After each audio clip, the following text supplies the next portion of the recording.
Pressure कुकरमा chicken biryani बनाएको video देखेर मलाई पनि ट्राई गर्न मन लाग्यो र त्यसको लागि मैले होल चिकन लिएँ र त्यसलाई मिडियम साइज पिस बनाएर काटेँ र त्यसमा अदुवा लसुनको पेस्ट, बेसार, गरम मसला, बिरयानी मसला, नुन स्वाद अनुसार र अलिकति मरिचको धुलो राखेर राम्ररी मोलेर त्यसलाई चाहिँ मैले आधा घन्टा जस्तो म्यारिनेट गरेर छोडिदिएँ र अर्को बोलमा यता फेरि चाहिए जति बासमती चामल लिएर पखालेर त्यसलाई पनि 15-20 मिनट जति भिज्न छोडिदिएँ।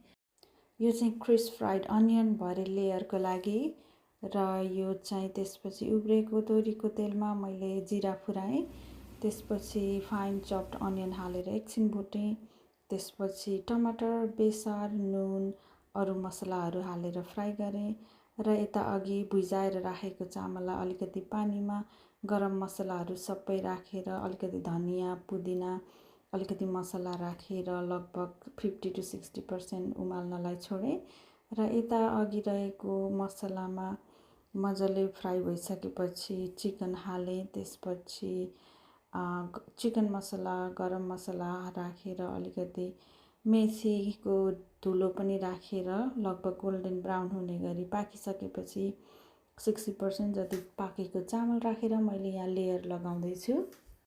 चामलको इभन लेयर भइसकेपछि चाहिँ अघिको क्रिस्प अनियनलाई एक लेयर लगाउनु, त्यसपछि मैले फेरि चामलको अर्को लेयर लगाएँ र फेरि त्यसपछि क्रिस्प अनियनको अर्को लेयर लगाएँ र त्यसमाथि फेरि अलिकति बिरयानी मसला, अलिकति गरम मसला, अलिकति मेथी र यो चाहिँ केवडा वाटर इन्डियन पसलमा पाइन्छ र त्यसपछि मजाले घिउ राखेर यसलाई चाहिँ मैले सिटी लगाउन मिडियम आगोमा छोडिदिएँ।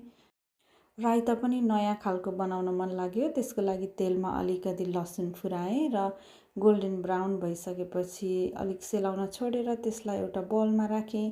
चाहिए जति दही राम्ररी फिटेर त्यसमा हालिदिएँ।